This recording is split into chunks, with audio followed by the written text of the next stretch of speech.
Today we will conduct a question and answer session, and instructions will follow at that time. If you should require assistance during today's conference, you may press star then 0 on your touch-tone telephone to speak with an operator. And as a reminder, this conference call is being recorded. Now I'd like to introduce your host of today's conference, Larry Vernalia. Thanks very much, and thank all of you for joining us today. In some respects, it's interesting to see so many folks who are interested in discussing a proposed rule, but I think that really only reflects the fact that many of the hospitals that are doing business that we know have been paying a lot of attention over the last several years and giving thoughtful consideration at the highest levels of the board and senior management to credit and collection policies, community needs assessment, community benefit. These issues have been percolating for some time, and there are a variety of methods of voluntary compliance that are now being implemented around the country in different ways. That plus PPACA, the health reform law, or what we lawyers refer to as the gift that keeps on giving, changed the game a little bit by introducing a new section of the Internal Revenue Code, Section 501R, for nonprofit hospitals.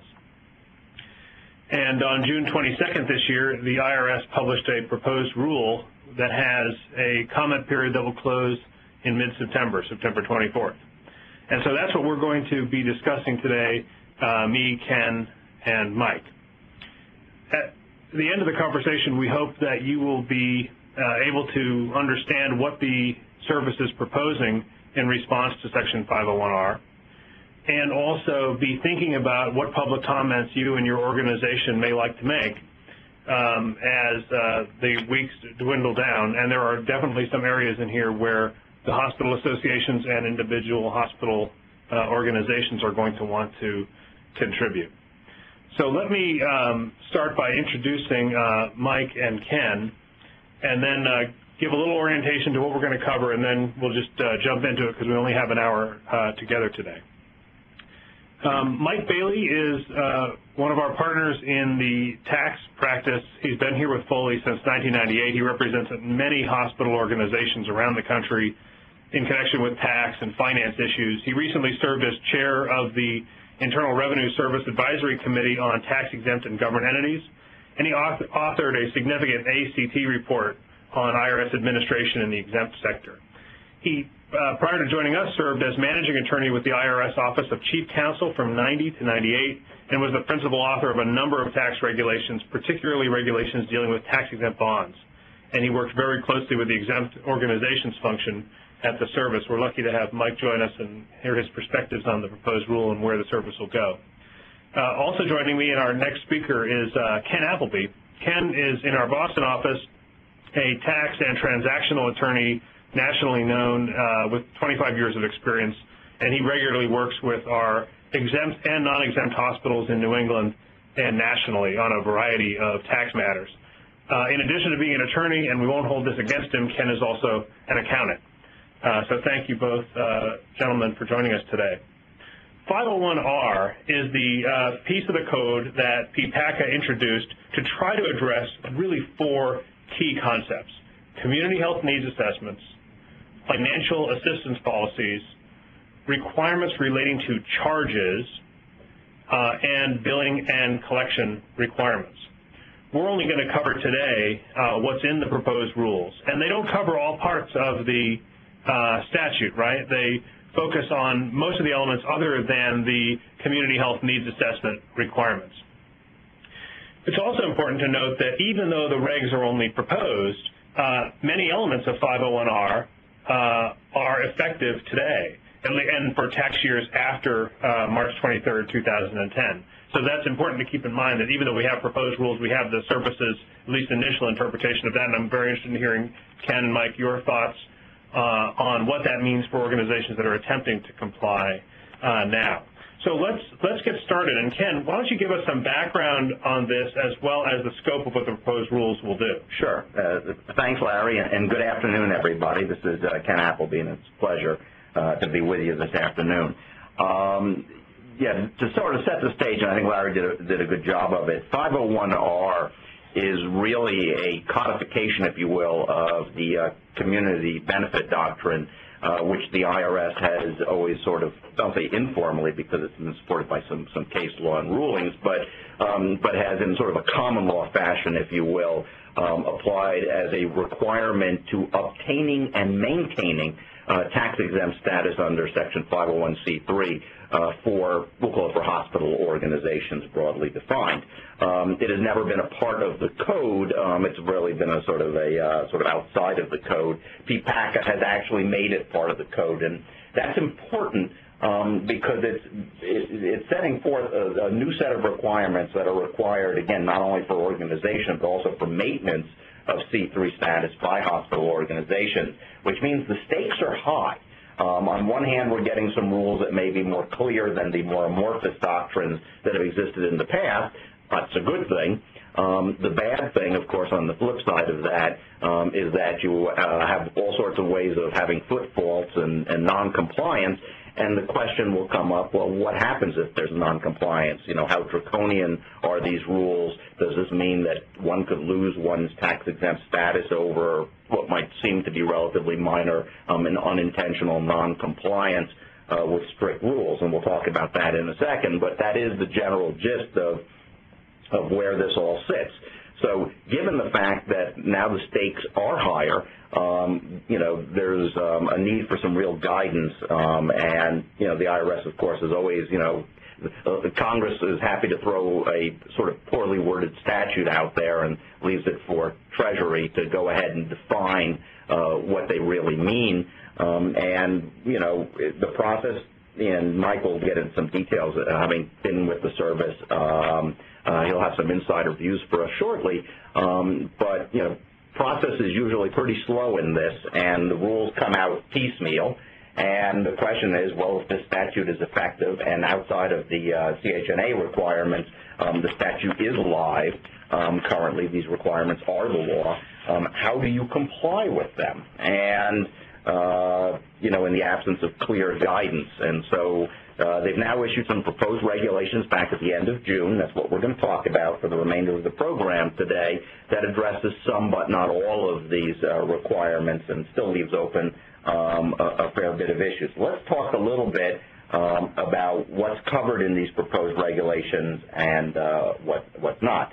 The big thing, as Larry pointed out, that's not covered is the community health needs assessment requirement, although you will note that Notice 2011-52, where the IRS gave some initial guidance on that, still continues to be the, I don't know, for lack of a better term, sort of law or guidance in this area. The preamble to the proposed regulations do indicate that you can continue to rely on that notice until further guidance in the form of, you know, new regs or additional regs that will cover that piece of it are actually promulgated. The timing on that is a little bit unclear at this point.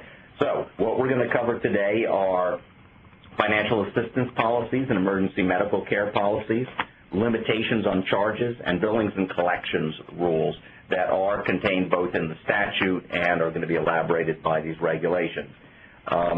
The other thing that's not covered by these proposed regs, and it's really, really critical to this discussion, I alluded to it earlier, is the impact of noncompliance. In other words, now that we're going to have all these nuts and bolts rules, what happens if we have a footfall? What happens if we fail to comply, perhaps unintentionally?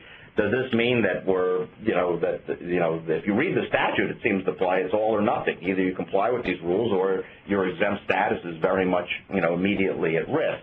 One has to believe that the IRS will ultimately adopt some, shall we say, phase-in type provisions or ameliorative provisions to allow for some from an easier set of rules that are meant to be tiered towards the level of noncompliance. But we can't speculate yet that that's going to be the case or what those rules might be. So there's a lot of pressure right now to actually become as compliant as we can based upon these proposed regulations. I'm going to turn it over to Mike now to discuss a little bit about what the status of the proposed regs are, what they really mean, what are proposed regulations versus final regulations, et cetera. Mike? Thanks, Ken. It's certainly my pleasure, too, to have this opportunity to talk to everyone today. As Ken indicated, these regulations really have three different parts to them. One is the community health needs assessment part. The second is the financial assistance policy part, and the third is the consequences of noncompliance, or I should say the code has those three requirements, and the proposed regulations really indicate that when they get around to publishing final regulations, they're going to address all three of those areas. Now, these proposed regulations just concern the second area, that is the financial assistance policies. And, as we indicated, they're not currently effective in the sense they're not binding on organizations, so they are proposed rules. In effect, they are safe harbors, and actually the preamble to the regulation states that the taxpayers can rely on them now if they choose to do so. Now, really, when you look at these regulations dealing with financial assistance policies, they have two parts. One is the parts dealing with sort of the substance of a financial assistance policy, and the other, what sort of procedures need to be in your financial assistance policies. And I would say the bulk of the regulation really deals with the procedures that are required. And in that sense, the bulk of the regulations is sort of like a map or a roadmap of the specific procedural requirements that need to be in your financial assistance policies. And I will say, just as a big picture, almost all of the provisions in these proposed regulations are stated as requirements, not safe harbors. And to my way of thinking, the portions of the regulations that deal with the procedures you have to have, really, they would be better framed, or it would be more reasonable for the service to frame them as safe harbors rather than absolute requirements. Because when you look at the history of what's happened with 501R, first, before the Affordable Care Act, we started out with, very general community benefit standard, which was a facts and circumstances test for charitable organizations to qualify under Section 501c3. 501R itself was sort of a dramatic change, or a sea change, in the sense that it imposed very specific requirements for what types of financial assistance policies an organization had to have. So for the first time, there's very specific absolute requirements. Now, these regulations sort of take that level of detailed requirement and take it to a whole new layer of detail, because they elaborate on the various different detailed requirements that are set forth in 501R, as we're going to discuss. Now, these are proposed regulations. They're subject for public comment. The comment period ends September 24th. I'm sure there'll be many public comments that are made. We're kind of contemplating making some. I will say that there's already been a significant number of public comments submitted, because in Notice 2010-39, the IRS specifically asked for comments on 501R and how it should be implemented, and they received a large number of public comments, and the regulations, in fact, discuss how the IRS has responded to a number of the public comments that have already been received. So, how that plays out exactly, I think it is an indication that the service is being somewhat cautious in implementing these regulatory standards. But also, a lot of these issues have already been thought through by the service. They've already been subject to public comment. So it's uncertain how flexible the IRS will now be when they receive a second wave of public comments. So, as I say, effectively, these rules can be viewed as as safe harbors, even though they're not stated as such in the regulations, because while the proposed regulations are outstanding and they haven't been finalized yet, they effectively can't be used against organizations by the service, but organizations can be confident if they follow these particular requirements, the service will not challenge their compliance with 501R. So it really is a question that I think is posed right now: to what extent organizations should be thinking about revising their policies right now to comply with all or a portion of some of these requirements, knowing that many of them may be changed when final regulations are published. With that, Ken, I'll turn it over to you to start getting into some of the nuts and bolts. Yeah, let's talk about them. Clearly the regs are designed to cover tax-exempt entities, and particularly those that are hospital organizations operating hospital facilities. And when the 2011 notice came out, I thought it raised some real concerns for organizations with multi-campus operations. How do they deal with it in the proposed rule, Ken? Right. So it's kind of interesting how they work. To answer your question, let's sort of step back. So there's two defined terms that people tend to use interchangeably, but they actually are distinct, and each one has its own issues. 501R applies to hospital organizations, and a hospital organization is basically defined as an exempt organization that operates a hospital facility, which is sort of a second defined term. So we're going to actually touch on both of those. So let's start with hospital organizations. As I said, it applies, obviously, a hospital organization has to operate a hospital facility. As we'll talk about in a minute, a hospital facility is typically a state-licensed hospital. What's interesting is, and what's left unclear by the proposed regulations, is whether a hospital organization can actually have a non-licensed facility. In some states that's not possible, but in other states it may be, to have a non-licensed facility and still be a hospital organization, even though technically not a hospital facility. Another interesting thing that's addressed in the regulations partially is the question of what about hospital facilities that are operated through other entities owned or controlled, or maybe not controlled, by a hospital organization. So, some, for example, hospitals are owned in wholly owned limited liability companies that are treated as disregarded entities. As no great surprise, the proposed regulations say, look, you look through a disregarded entity, so an exempt organization that operates a hospital facility through a wholly owned LLC is treated as operating that facility. That's fair enough and pretty obvious.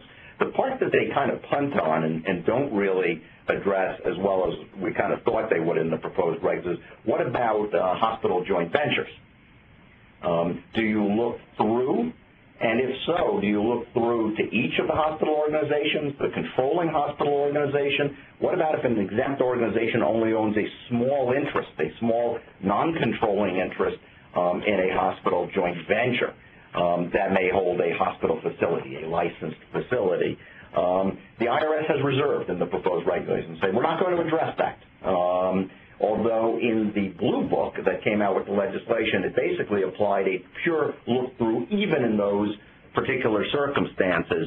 They seem to have actually cut back a little bit, saying, well, we're going to take a look at that and think about, for example, whether small, nominal, de minimis interests are ignored in using one of these hospital joint venture entities. So we're going to have to wait and see how that goes. They are looking, by the way, for comments specifically with regard to that question. So now let's talk about hospital facilities themselves. And hospital facilities are important not just because they help define who's subject to 501R or a hospital organization, but also because all of the rules that are contained in 501R apply on a facility-by-facility basis.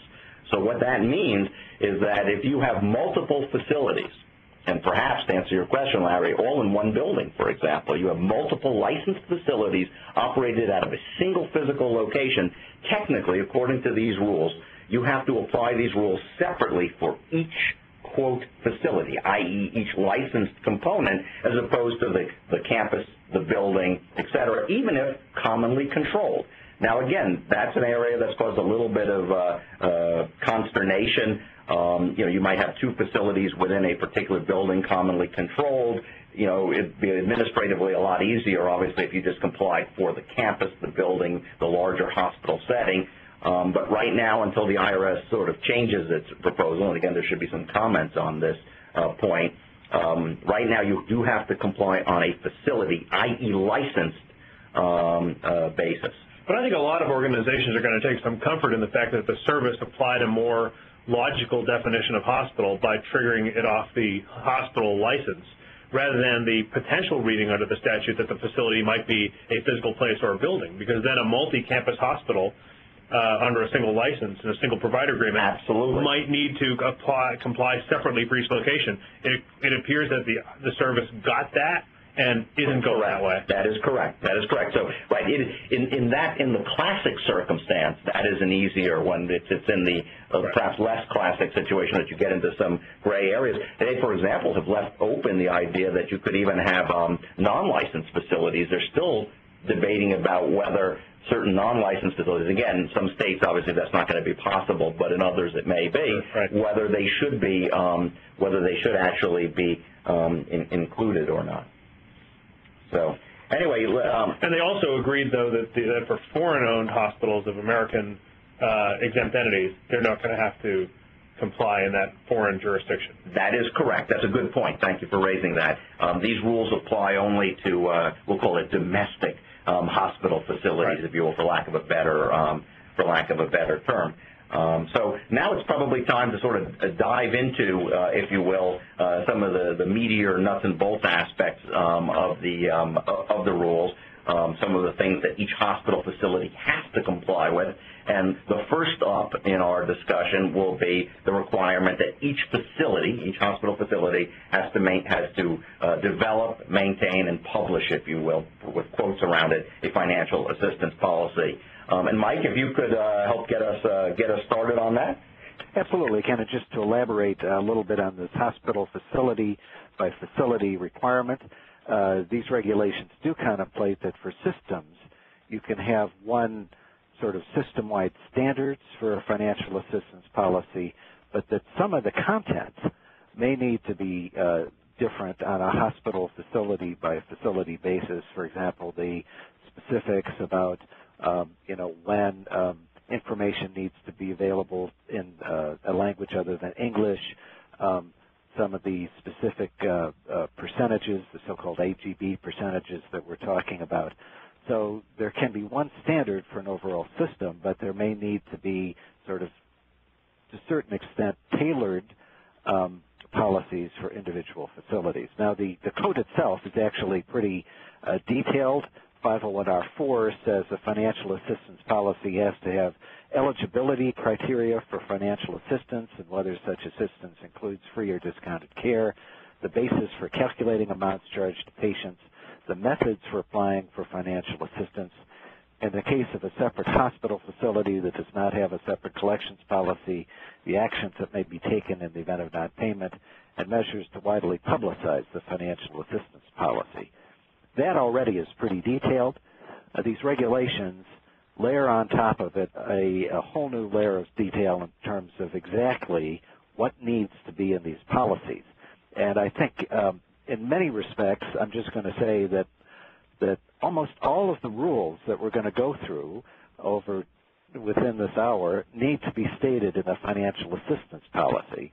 So I'm not going to state them now, but just keep that in mind that financial assistance policy is going to have to specifically state all these rules, and those include the specific time periods we're going to be talking about. There's a 120-day notification period, a 240-day application period. The regulations talk in great detail of what needs to be made available by web, by paper copy, what needs to be, what is the role of plain language statements of these policies. All of those very specific details are now requirements under these regulations. And just one substantive point, I guess, is that these, the financial assistance policy says the financial assistance may not be denied based on an omission of information and document not specifically required by the policy. But other than that, there's just a great deal of required detail. So, Ken, shall we move on to the emergency medical care policies? Yeah, and before we do, Mike, let me just make sure that everybody understands what the service is doing and what they're not doing. As I understand it, the service is not mandating any specific eligibility criteria for accessing the policy, just that the policy has to describe what it is for any given hospital, right? That is correct. I mean, there's no, the financial assistance standards aren't required by 501R. Yeah. There are substantive elements to the policy that are required. And one of those is the definition of hospital organizations and facilities. There are limitations on charges to the amounts generally billed, and certain broader limitations against charging so-called gross charges. So there are those substantive requirements, basically, and in addition to that, requirements on extraordinary collection actions. But the actual standards for eligibility are not required anywhere in 501R. So some hospitals that, for various local or historic reasons or state law, may have more generous financial assistance policies than others, still perfectly okay under 501R. Yes.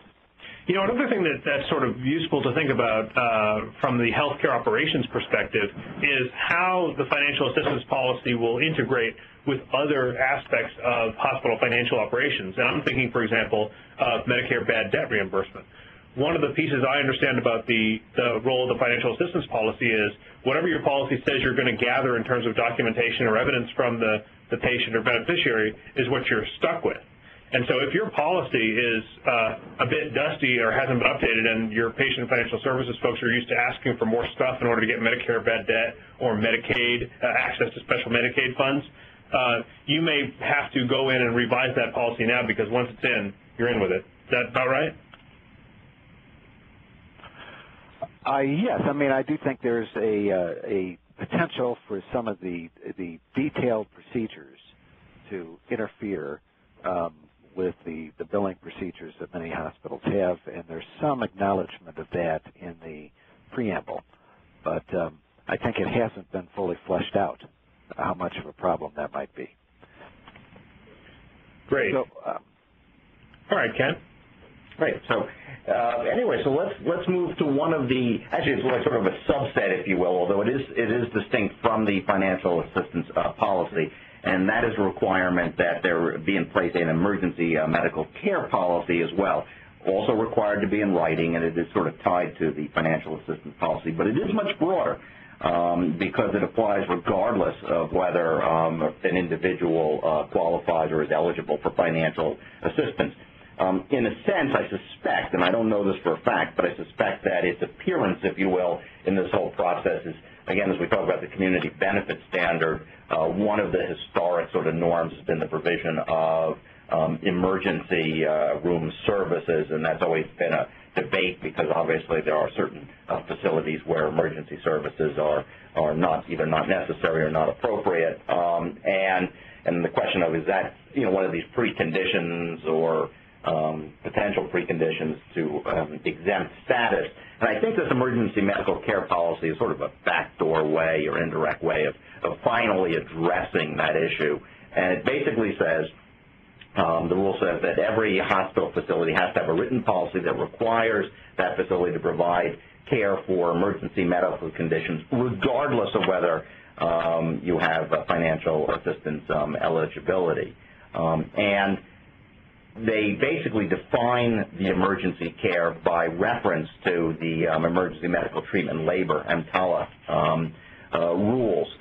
Matter of fact, quite frankly, this whole policy itself, they talk about it as the safe harbor in the regulation, but the safe harbor is as long as you comply with EMTALA, then you're sort of deemed to be compliant with this requirement for having the emergency medical care policy. The policy has to explain, for example, and again, this is consistent with those rules, has to explain that they won't engage in activities that discourage the seeking of medical care. So debt collection activities in the ER, prepayment requirements, et cetera, are not permissible. That's both true in the regulations for this tax purpose, and as I understand it, is also part of the EMTALA requirements as well. What's interesting and sort of the clarification is there is a example in the proposed regulations, and it's just sort of the example of, again, this sort of long-standing question of, but what about, like, for example, a rehab facility, which may not have an emergency room or an emergency department? What are, are they required to have one? What are the rules required to be? And again, there are specific rules under the EMTALA rules for dealing with that. And the IRS, in this example in the proposed regulations, piggybacks and says, yep, that's absolutely permissible. The fact that they don't provide the emergency care there is okay, so long as their policy mimics or provides that the care will be consistent with the referral requirements in EMTALA. And so I think that finally, addresses this sort of longstanding grayness in the tax exemption rules. Although it's interesting that they kind of do it through an example rather than sort of address it head on. But that's not completely unusual. Anyway, so Mike, I'm going to turn it over to you to talk a little bit about the publication requirements, if you will, for these. Okay, great. Thanks, Ken. Ken? Hello? Yep. Hello? Okay, we dropped for a moment. Thanks, Ken.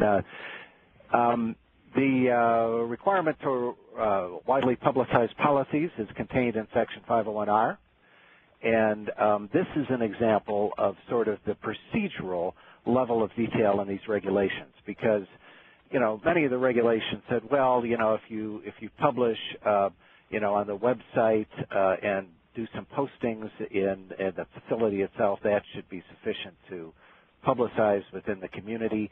But these regulations say that there are 4 required elements to widely publicize. You have to have a website posting. Paper copies need to be available upon request without charge. There need to be conspicuous public displays in the hospital facilities, and there need to be other reasonable steps to inform and notify the community likely to require the financial assistance. And, just to give you a flavor of it, the website, there are specific requirements for the website, which are basically designed to assure that affected people in the community can get the financial assistance policy, the application, the plain language summary without charge and without any special software. The paper copies that are available need to include the policy itself, the application, and the plain language summary. The conspicuous displays and the general steps taken to inform the community may rely on fact sheets and so forth. And one additional rule that's very important is that it says that materials must be available in the primary language of any populations with limited English proficiency that constitute more than 10% of the community served. Again, on a hospital facility by facility basis. So different hospital facilities may need to be making available the policy in different languages depending on the composition of the communities that they serve. And I think we should move on to the limitations on charges, which is really one of the meaty provisions in these regulations. Ken? Yep. Well, thank you, Mike.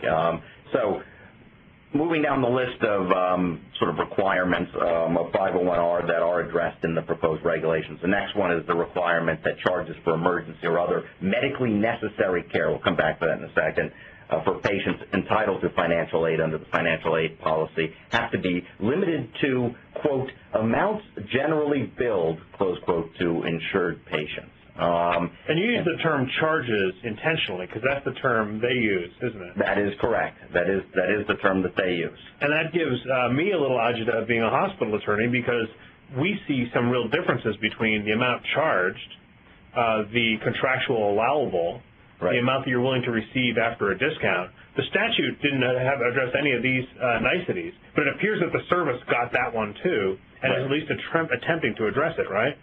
They are. Actually, in the first go-round, I could be wrong about this, but I think in the Blue Book, they actually got it wrong. They actually made it clear that you couldn't even include, for example, the charge master rate, the gross charges, couldn't be included on the bill. Right.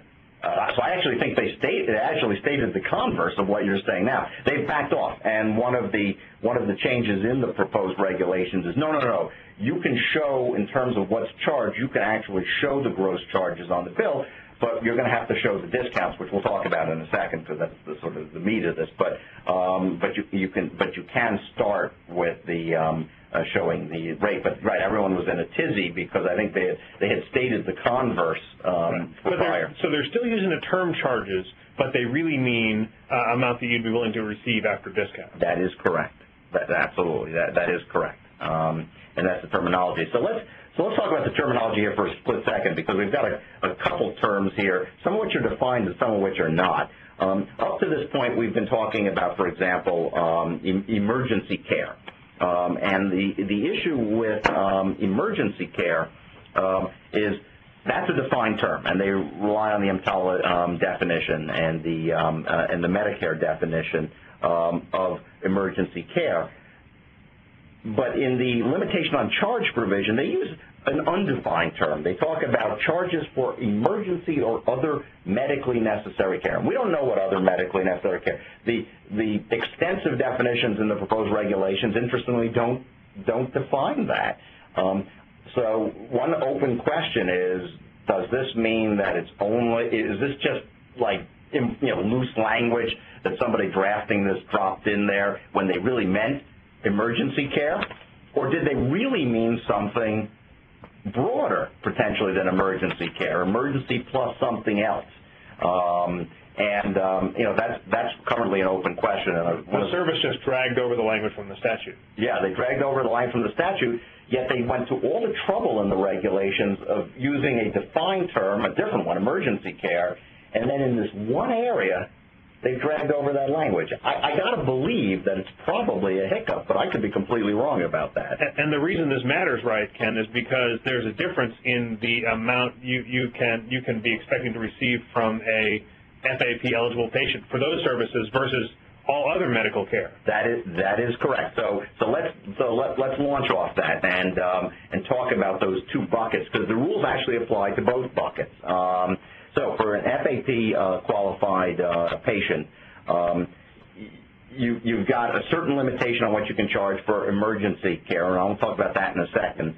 But for all other charges, for all other services, you can charge them anything you want so long as they are not the gross charges. Now, isn't that interesting? So you have to give them a discount, but unlike with emergency charges, and we'll talk about in a second what discount you have to give them, which is defined. There's a definition of what the discount is. Here they don't define it. So I don't know, you give them 1%, 1%, 0.5%, 0.1%. I have no idea. But as long as it's not the gross charge, you can charge them for these other services. And presumably it could potentially apply to any medical care, even purely elective cosmetic procedures, liposuction, tattoo removal, some discount. Yeah, some.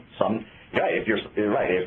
If you're entitled to assistance, financial assistance, then you have to get a discount, whatever that means. And perhaps this is something that will get clarified in the final rule or be worthy of public comment. Right, exactly. It certainly is worthy of public comment because it is a little bit odd.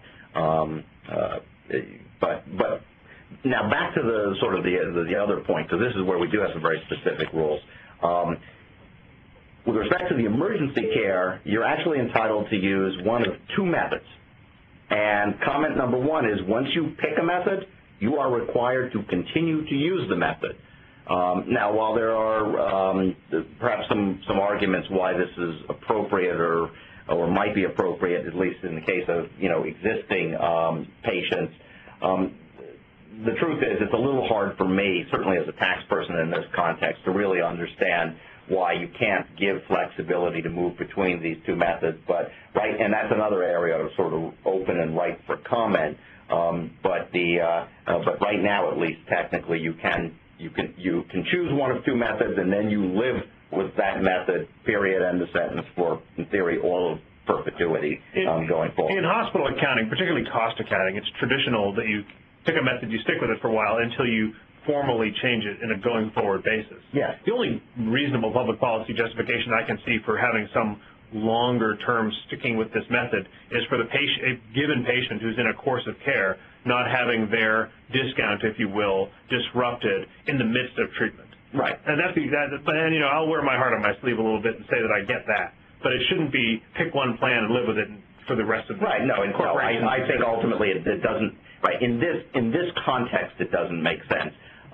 In other contexts, in both accounting and tax concepts, you could game rules very easily. But here, since both are acceptable methods, there's no real gaming here. So I find it odd. I suspect that's something that's going to change when the rules are finalized, but we'll have to see. So now let's talk about those two methods.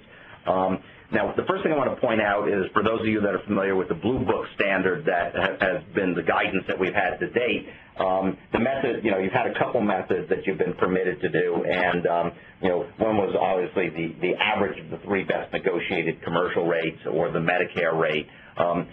The proposed regs, interestingly, after having that being sort of the guidance up to date, have changed course. They've dropped that, and they've moved into two other methodologies that are different than that. One is the look-back method. And in the look-back method, you basically look back into a prior 12-month period. We don't have a lot of guidance as to, how often you can do this. In theory, I guess you could keep doing this monthly, weekly, however you want. You can change these things. But you have to go back and you look back for a 12-month period, and you take a look at either the Medicare rate that you have received for all the claims during that 12-month period, and compare it against the gross charges that otherwise would have been applicable, and figure out what that percentage discount is. Or you could choose the Medicare, or you can choose what we'll call the all-in rate, in which case you look at all of the insured costs, including the Medicare, for claims during that period, and calculate the applicable percentage. And that percentage becomes the percentage that applies on a going forward basis to all gross charges for these services. You can do it as a one-size-fits-all, one percentage for all emergency care. You are allowed to bifurcate it. You could do it, for example, based upon inpatient versus outpatient for different services, et cetera. Keep in mind that whatever you choose to do is going to have to be disclosed in detail in your financial assistance policy. So this is all public information, if you will, and presumably the more complicated you make it, obviously the greater disclosure and the more confusing your documentation will be. And ultimately, in the end, since we're talking about patients that may or may not be capable of paying these amounts anyway,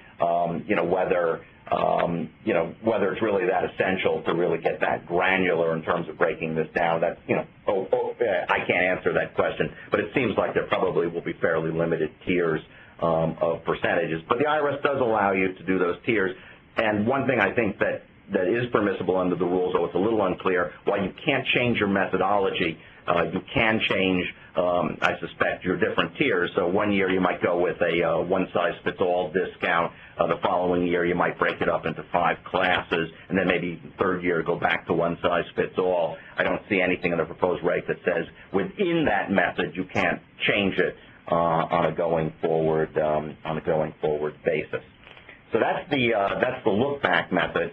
We also have a prospective method, which basically says, this is probably the easier method, which basically says that you use the billing and coding process that you use for Medicare fee-for-service charges, and you basically are using your Medicare rate on a going forward basis. So you don't need to determine that discount for past services. So that's the prospective rate.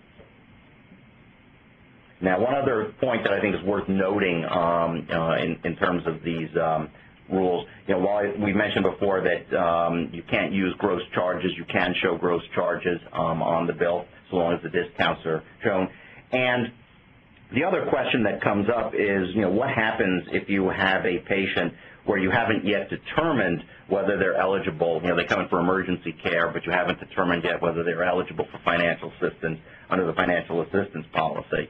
And, are you in violation if you send them a bill that doesn't show the appropriate discount prior to the time that determination is made? And the short answer is you are entitled to charge a greater amount than the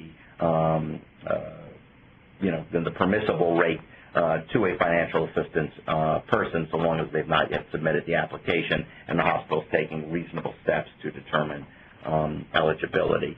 And that starts to then segue into our next segment, which is the billing and collection requirements. Okay, thanks, Ken. And, the code says that an organization must not engage in extraordinary collection actions before the organization has made reasonable efforts to determine whether the individual is eligible for financial assistance under the financial assistance policy. So one thing these regulations do is define what they mean by extraordinary collection actions.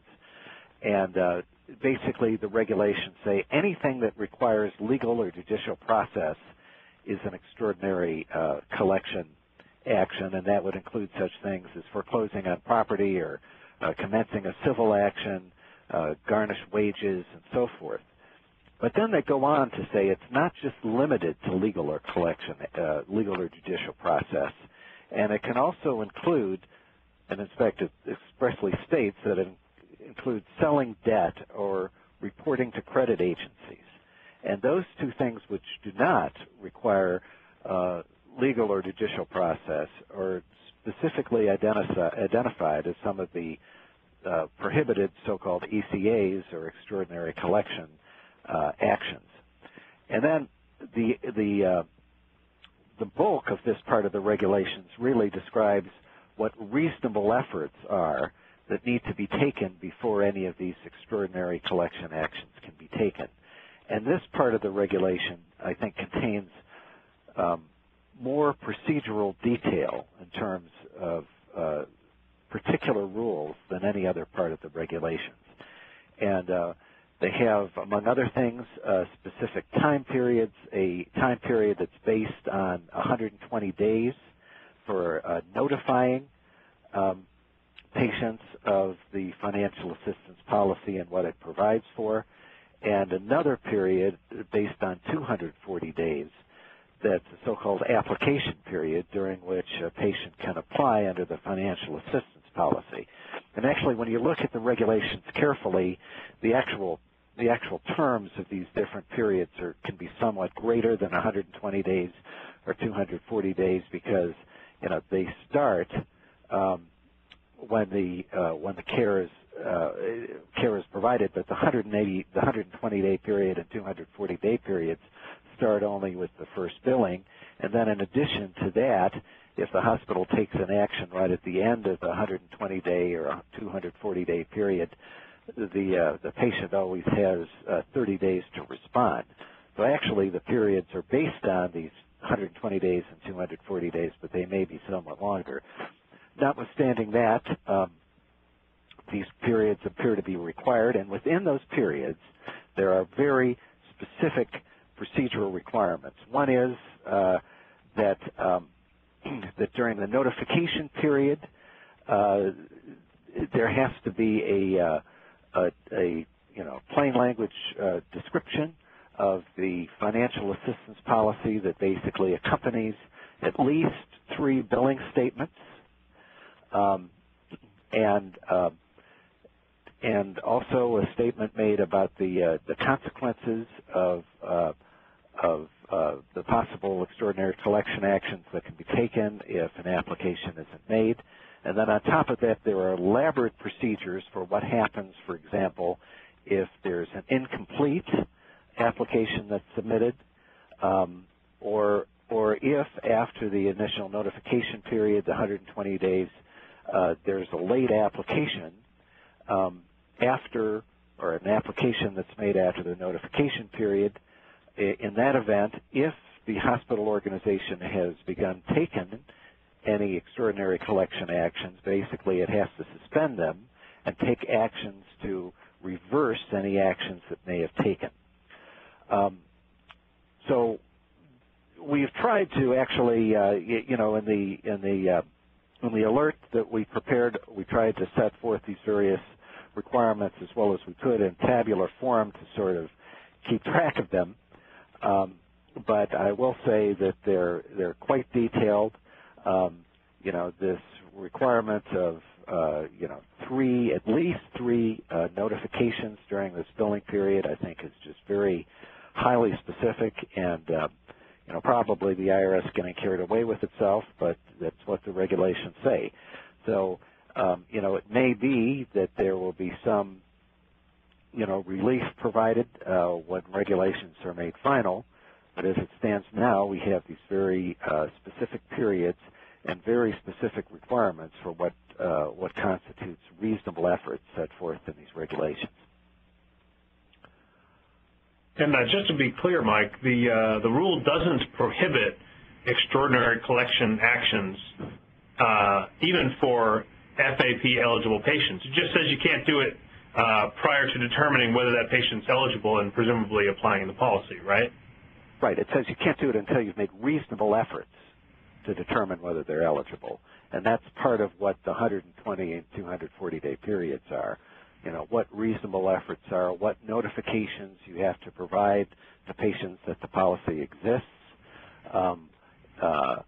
if they submit an incomplete application, how you have to help them to complete it.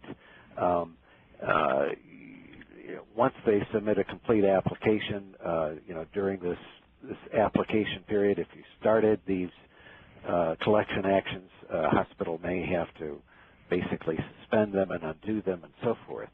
So it's really defining what reasonable efforts means to ascertain whether an entity qualifies for a financial assistance policy. That's what it's really getting at. Yep. And again, to this extent, as I say, these regulations blend of dealing with, well, what are the substantive requirements of the policy and what are the procedural requirements? And the way I'd kind of look at it is, this definition of what an extraordinary collection action is sort of like a substantive interpretation that, it includes things other than legal or judicial process. But this other part, what reasonable efforts are, is really a question of, well, what procedures do you have to have in place to meet this reasonable effort standard? And again, I think that at least that second part would be much more sensibly framed by the IRS as a safe harbor, but currently it's not. If it's finalized in this form, it would be an absolute requirement, and everybody would need to follow these 120 and 240-day periods. Okay, great. Tim, did you want to talk a little bit about the relationship to Schedule H of the Form 990?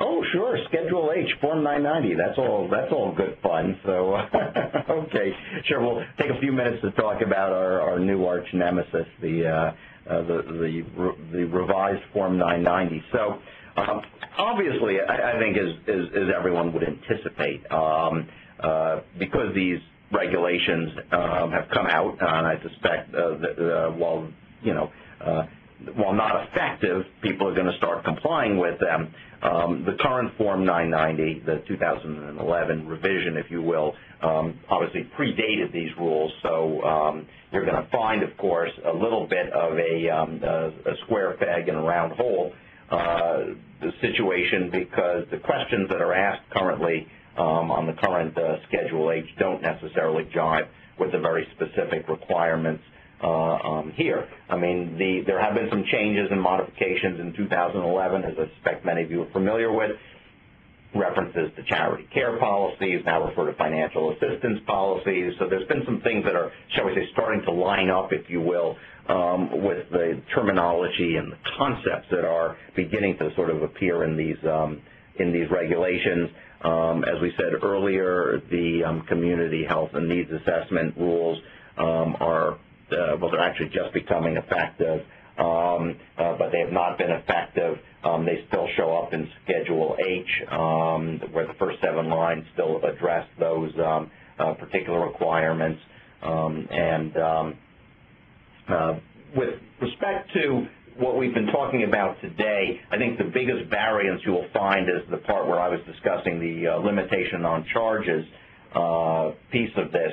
That part of the Schedule H, needless to say, does not jive with these rules. These rules are different than the Blue Book standard, which means that folks are going to have to sort of use the quote-unquote other sections, if you will, of this particular schedule to describe your compliance efforts with regard to the limitation on charges provisions, the use of either the look-back or prospective methodology, et cetera. I suspect next year we'll have, on-point questions consistent with that on the form. This year we do not, and so you're going to need to sort of shoehorn those in. The other thing that's going to be very interesting to watch here, and I'm not sure how this is going to play out, as Mike was talking about, there are some very specific rules, very detailed rules, about how you publicize the financial assistance policy and the emergency medical care policy, et cetera, et cetera. There are also rules, as you well know, about the public availability of your Form 990. Not, frankly, dissimilar, but not necessarily completely consistent with the rules under your publication requirements under these proposed regs.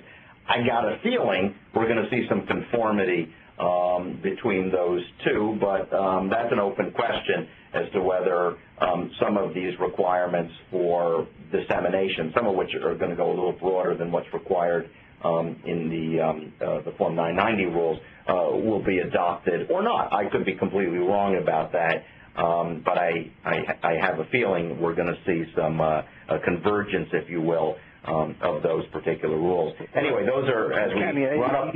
Yeah, I was just going to add that, of course, the Form 990 is a moving target year to year, and, if they recently added the Section B, which is hospital facility by facility information, which reflects the requirements of 501R, and I would anticipate, actually, that the Section B, the hospital facility-specific information, might actually, if they follow these proposed regulations and all their level of detail, it itself could be twice as long as it currently is, because it doesn't ask, a lot of these new requirements that are set forth in the new regulations are not even addressed in any way in the existing Schedule Section B to Schedule H. So, how soon they're going to revise the form, I don't know, but in many ways, the form does not currently mesh with some of these new procedural requirements that are set forth in these proposed regulations. Right. So Mike, let me ask you a question here as we come up on the hour here, and we're going to take one or two questions here that we have in a second. In terms of responding to the proposed regs, what are your thoughts? I mean, obviously we do have a comment period that, in theory, unless they extend it, closes on September 24th. So it's not in the very distant future. Obviously, there's a lot of excitement at the various state and federal hospital association levels to put out sort of comment projects for their member hospitals. There will obviously be a large number of hospitals providing their own comments directly as well. What are your thoughts about the process, likelihood of the IRS listening, et cetera? Well, I mean, just to clarify that one point, Larry, the regulations say that public comments can be submitted by September 24th, and we would expect there'd be a large number of comments submitted, given particularly the highly detailed nature of a number of these requirements. In my experience, it's not at all uncommon for the service to come out with proposed regulations that are framed as absolute requirements and change some of those to safe harbors. So I would hope that the service could be convinced at least to make some of these detailed procedural requirements safe harbors rather than absolute requirements that everyone has to comply with on the same basis. the proposed regulations do ask for comments in a number of different respects. I'd say most of those comments really deal with what I would call the more substantive content of the policies rather than the procedural content, and I don't know why that is, but to my way of thinking, and maybe this is getting to this question of these regulations really don't describe the consequences of noncompliance or really in any detail the standard of noncompliance, because one thing we didn't emphasize is that what the regulations have one section that says you have to adopt and implement these policies, and by implement that they say you have to consistently follow them, and that's unclear what that means.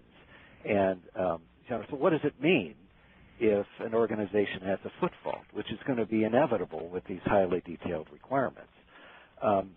Is good faith compliance enough? Is substantial compliance enough? Does there have to be some pattern of noncompliance in order for you really to have 501c3 status revoked or be ineligible for it? I mean, it does. It's pretty clear that it's losing 501c3 status on a hospital facility by facility basis, so you arguably could have a situation where a portion of the hospitals in a system would fail to qualify, so presumably it might be the case that the organization as a whole would continue to qualify, but a certain number of its facilities wouldn't. And, coming at it, I guess I'd just like to end from my perspective. We often deal with these questions in a financing context. And, of course, particularly with tax-exempt bonds. And in that context, there has to be a very high level of confidence opinions that are rendered that organizations are 501c3s. And that whole process becomes much more difficult with these highly detailed requirements. And in addition, almost all of the, all large hospitals and systems generally have tax-exempt bonds outstanding, and they have covenants that say that they'll continue to comply with their 501c3 status. And arguably, if a portion of a system failed to qualify, it could take down completely, as a technical matter, all or many of their tax-exempt bond issues. So I don't think that really these regulations, with their high level of detail, have been written with a full understanding of how draconian the consequence would be if there's some level of noncompliance with these rules. And that's why I think the fair thing would be for the service to consider moving many of these requirements to safe harbors. We haven't seen that yet, but I expect that will be the content of many public comments. Right. Well, great. Well, thanks, Mike. That's very helpful. I guess now we'll move to the Q&A, where we do have an excellent question actually. We've got a good question in the online, but let me remind everyone there's at least 3 ways to get a question in. You can enter it into the online Q&A function of the live meeting application. There is a way, I believe, and our operator can tell us how to ask a question in a minute live. And you can also email me privately at lwv@foley.com if you just want to have a question really off the radar and get answered anonymously. And operator, could you talk about whether there's a way to ask a live question? Certainly. Ladies and gentlemen on the phone line, if you wish to ask a question, please press star then 1 on your touch-tone telephone to enter the queue. If your question is later answered or you wish to remove yourself from the queue for any reason, you may press the pound key to do so. Once again, to ask a question on the phone line, please press star then 1. And operator, feel free to let me know if we have an online call, but we've got a couple of good questions that came in through the online feature. And the first one is, I don't think we're going to have an easy answer for him. If a medical center is an integrated hospital and clinic, and patient that only receives clinical professional services, does 501R apply? What if the patient receives hospital services billed on a UB and professional fees billed on a CMS 1500? Does 501R apply to all services? What if the patient is discharged and receives follow-up care at the clinic for the same condition? Does 501R apply? That's a great question. I don't think, Ken, that the service answered it or addressed it, do you? No, I don't think they did. 501R itself obviously only applies to the hospital organization itself. And the corporate entity. The corporate entity, and which operates the hospital facility, the licensed entity. But it's only the corporate entity. But what charges? So an affiliated company, right?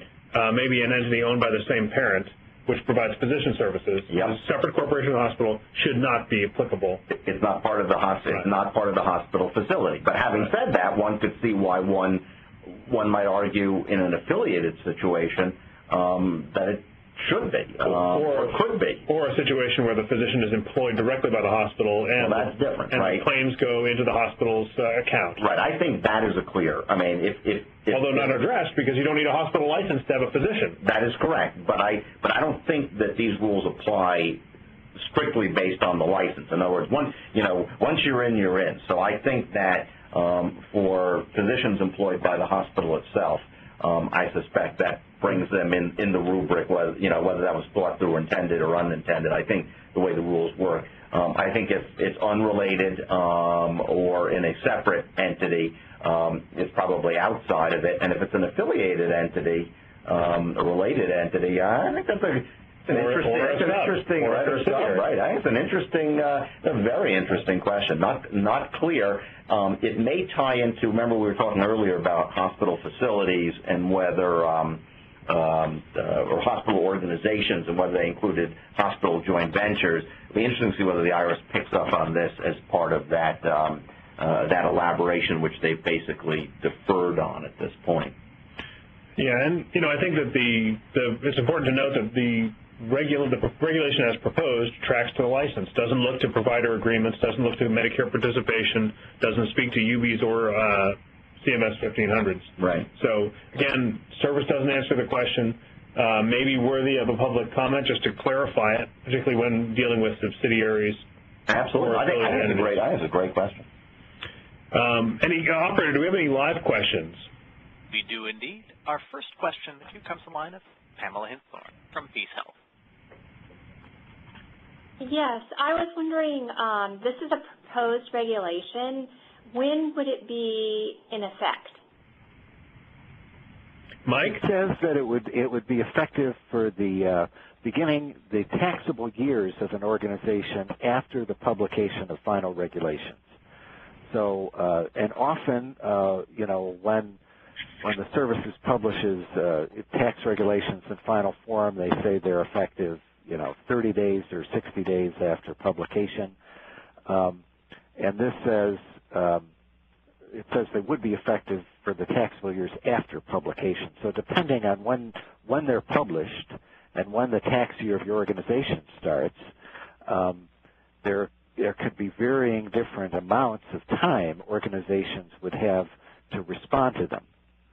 So I do think, that hopefully that will be another comment that's made, that there should be a particularly long period of time before the effective date starts. I mean, in some cases the service has even done, 3-4 months after the publication of final regulations. But for some organizations, if they publish this right before your new tax year starts, the way I read it, there could be a very short period of time to start complying. So hopefully there'll be some additional relief on that score as well when these regulations are made final.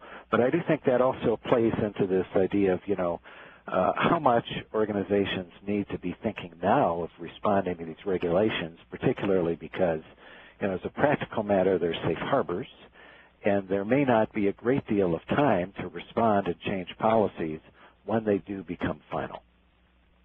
Yeah, so would the final date be something like January 1st? Well, it would just be, the regulations are published, every working day, but the proposed regulations actually make a statement that they would be effective for taxable years of an organization after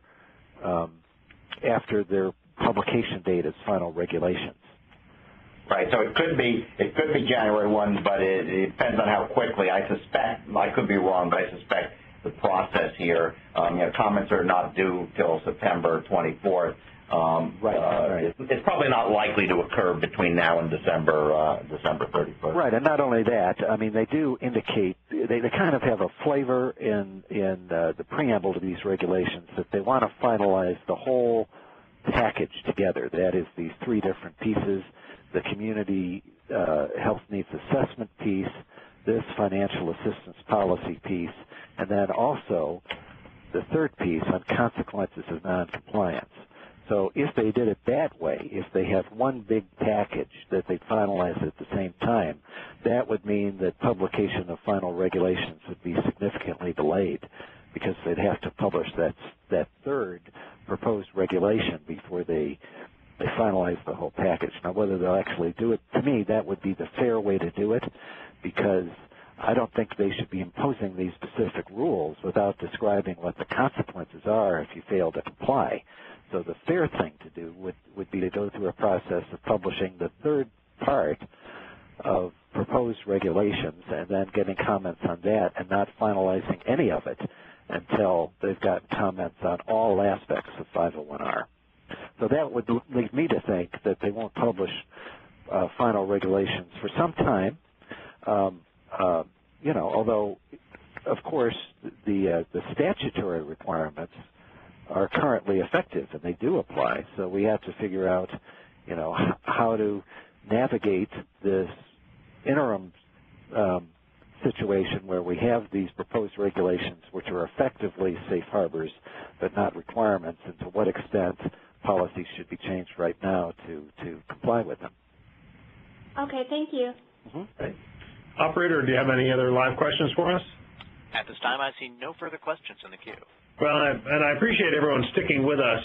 We have exceeded our promised end point, but the conversation was really interesting, and I was grateful for the comments we got.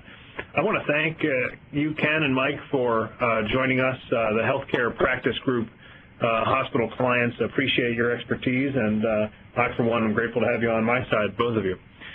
Thank you all, and please feel free to fill out the information here to let us know what you thought about this program and what other information you'd like to hear in the future.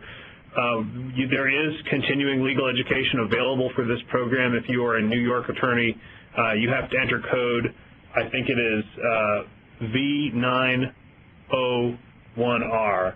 Let me just check that real quick to make sure I got that right, or Zuleika, if you can jump in and remind me if I got it right. V901R, I think. It's actually IR. IR, thank you. And then thank all of you. Appreciated your time today, and feel free to email us privately if you have any other questions or comments about this material. Thanks very much.